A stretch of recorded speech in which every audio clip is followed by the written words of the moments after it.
أعوذ بالله من الشيطان الرجيم. بسم الله الرحمن الرحيم. يا أيها الناس كلوا مما في الأرض حلالا طيبا ولا تتبعوا خطوات الشيطان إنه لكم عدو مبين.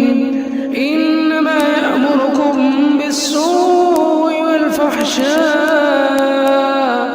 والفحشاء وأن تقولوا على الله ما لا تعلمون.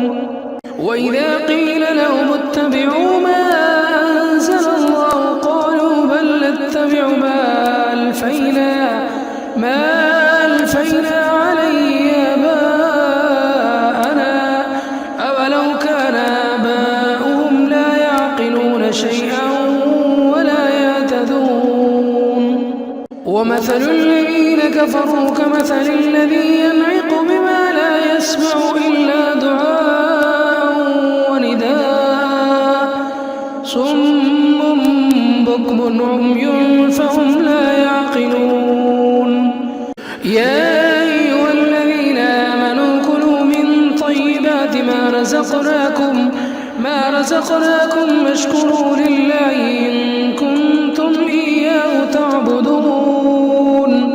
إنما حرم عليكم الميتة والدم ولحم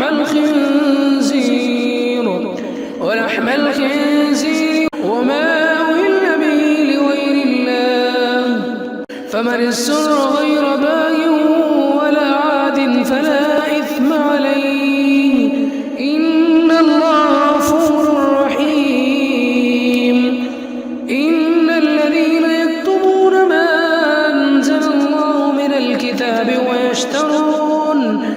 الكتاب ويشترون به ثمنا قليلا أولئك ما يأكلون في بطونهم إلا النار ولا يكلمهم الله يوم القيامة ولا يزكيهم ولهم عذاب أليم. أولئك الذين اشتروا الضلالة بالهدى والعذاب بالمغفرة فما أصبرهم على النار. ذلك بأن الله نزل الكتاب بالحق وإن الذين اختلفوا في الكتاب لفي شقاق بعيد.